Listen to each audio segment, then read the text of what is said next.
Welcome back to the second video in our Rossolimo series. This one is going to be on a strange variation in the Rossolimo where black plays knight to a5 on move 3. Let's check it out.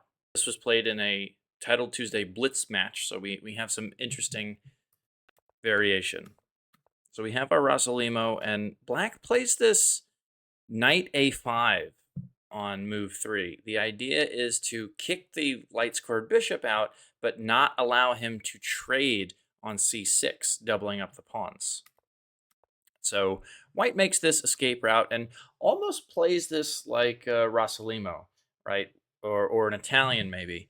We're making an escape hatch for the bishop. We're going to use the c-pawn to support a d4 push, and we're just going to get a strong center, and we're saying, why is your knight over on the center of the board? Real quick, have you subbed to the channel yet? Understanding the narrative of these games will help you contextualize the opening and middle game plans way better than just trying to memorize opening theory. We have some normal developing moves. Knight coming to d2, important. If the knight was out here on the natural c3 square, there's all sorts of things that can kick the knight around, especially now that this square is occupied by the bishop. We just don't want to deal with that. I find as I'm playing the Rossolimo and these games I've been examining, the queen's knight is often coming to the d2 square and then rerouting in other places. We're kicking the knight out of his natural development square. White's just continuing with development. We see that the black king is still stuck in the center, hasn't moved this e-pawn yet, so this bishop is far away from getting castled. White is the only one who could be better in this sort of position, but he's got to seize the initiative before black gets castled and consolidates this. He's got some space in the queen side. He's got this nice bishop over here. So we start with a trade, and we have our king's knight coming to the g5 square. We have an attack on the strong bishop. We are applying pressure to some pawns over on the king side. So black plays this innocuous-looking retreating move. The bishop was very naturally placed on the square. Why not keep it there, bear down some pressure onto the white king side?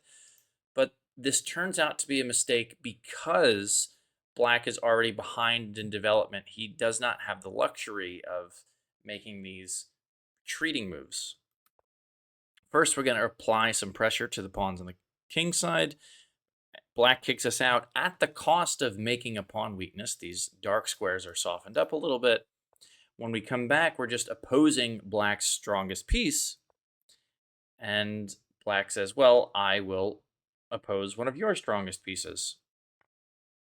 We get this trade, and white takes the f-pawn.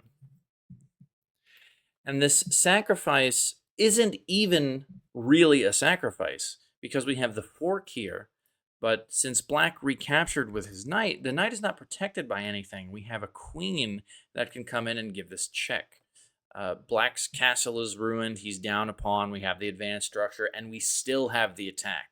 White is almost winning. White is much better here. The queen comes in. We win our piece back. And actually, the annotation stops here from the book, but white did go on to win this game.